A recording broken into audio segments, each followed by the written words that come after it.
Welcome to New to the Street. I'm your host, Dustin Plantle. Joining us today is Eli Mendoza, Chief Growth Officer at Aeries Technology. Eli, welcome to New to the Street. Thank you. Appreciate it. Well, welcome back to Wall Street. You've been here before. I have. And, I'm old enough to remember when there were real offices and a lot going on right in and around the exchange, right? So I had to trudge down there for work and for meetings. So was super excited to be back, and actually had the chance to be back on Wall Street itself a couple of times recently. So it was pretty cool. So you come on board, you take this incredible role as the Chief Growth Officer of Aeries. Tell us about Aeries Tech. Yeah.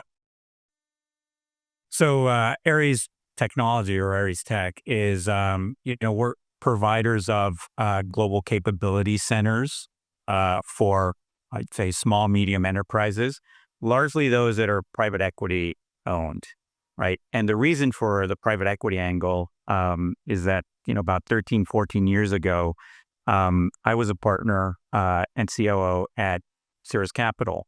And we were looking for a solution for our own portfolio companies that essentially allowed us to get access to resources for innovation, to speed up the work that was getting done around that innovation, and to eliminate, let's say, technology debt, and to do everything cost effectively. And so we looked at different ways of doing it. We thought, hey, we've been working with a couple of the founding partners at Aeries, right at the time, on previous deals. And we said, let's put together a model that works, right? That kind of delivers to Cirrus and the portfolio companies what we want, and that's commercially viable for Aeries long term. And so, we put two and two together. We started down the path of acquiring companies, and very quickly using Aeries as our value creation lever. And that grew to every portfolio company that we acquired. And every portfolio company that we acquired ultimately benefited from that, right? Cirrus was, I would say, for 5 to 6 years, if not a little bit more, 100% of Aeries revenue. So we kept them very, very occupied. And the fingerprints of that whole, hey, give us resources for innovation, make things go faster from these centers, help us retain control of the resources so that we know what they're doing at any given point in time and our managers are improving. Give us an aspect transactionally that helps us buy back the center if we want to, because we're in the business of selling companies and maybe the buyer wants to do things differently. And by the way, do all of this extremely cost effectively. And, it worked. It worked for us. And ultimately, as we started to sell companies and Aeries started to form its own relationships with, executives at our portfolio companies that left and went to other PE firms or other companies, they realized that they could grow the business. And they did. And, here we are today, 12, 13 years later, with a fully fledged BOT business that adds AI capabilities to the mix in terms of, bringing resources and capacity to the table, as well as consulting, helping people figure out how they should be thinking about global talent, how they should be thinking about technology. And we have the chops to implement. So I think, very credible three-pronged offering that we have. I have to imagine you're probably getting asked the question quite a bit of how can our company use AI? So talk about that a little bit, these questions that you're getting from founders, CEOs, C-suite regarding artificial intelligence. Mm-hmm.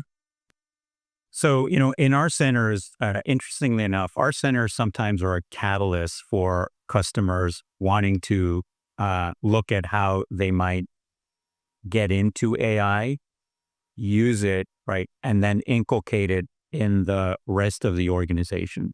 Right. So, again, Aeries centers are multifunctional. So we do technology, we do finance and accounting, we do talent management. Every one of those functions has a people perspective to it, a process perspective to it, and a technology perspective to it. Right.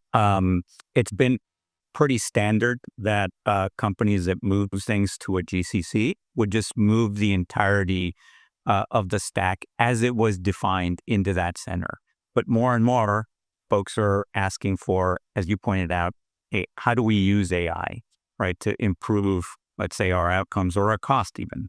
And so then we're challenged in these GCCs to come and relook at the people and the process and the technology, rework it, and then go back to the client to say, hey, this GCC is tech enabled, it's AI enabled, and now, right, to the extent that you would like to, you can bring that back and see if you can't graft that on or follow your own AI strategy. I'm sorry, within the home office, I think.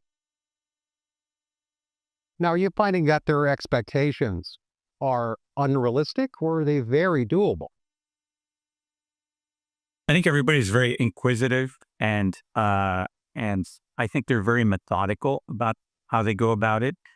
I think, when it's outcome based, when it's again, a GCC is please deliver this for me with these people, process, and technologies. It's easy to work backwards and say, what changes would I make to improve that outcome? Because you have an outcome and you could measure against it. And that's the value proposition that having something slightly separate brings to the table, right? So yeah, I think people have very real expectations. If nothing else, what we change and what we deliver in that GCC is only going to get better than what people might have initially signed on for. If not, obviously, we wouldn't implement it and we wouldn't push it out. So it's cautiously optimistic about what AI can bring to the table in the associated reengineering. And if it works, great. They can then expand it to the rest of the company. And the types of customers you're working with, are they North America? Are they global? They tend to be, because of the history of Aeries, they tend to be North America focused, home offices, I would say. So think New York, Boston, California, Texas, and the like. We have a couple of folks that are in Europe, but for the most part, it has been North America private equity, North America based companies as well. So would you say that's your ideal customer, private equity, or who do you work with? Well, we work with the companies. In the end, we work with the companies directly, right? We bring the value proposition to the customer and help them improve their outcomes, right? Where the private equity firm aspect of it comes in is in the long history that Aeries had, starting with Cirrus, in terms of relationship building with PE. So obviously PE has a certain cadence, a certain way of doing things. It's more rigorous. It's enterprise grade, I would say. So that's very validating. So the way to think about it is we work with companies, right? We know what they and their owners are solving for. So it's a very natural fit when we work with those companies. But they can be companies outside of the private equity domain that would still benefit from that kind of rigor and that kind of enterprise grade type of solution. Now, you've just released some big news. Share it with me. Yes. Yeah. So we just announced a very meaningful expansion of scope with a client that we recently signed, and it started to onboard earlier this year. And that expansion represents an even more significant transformation of the company's core operations. And Aeries is going to support a major portion of that. Obviously, we're super excited for what it means to the client from a value creation and speed to value perspective.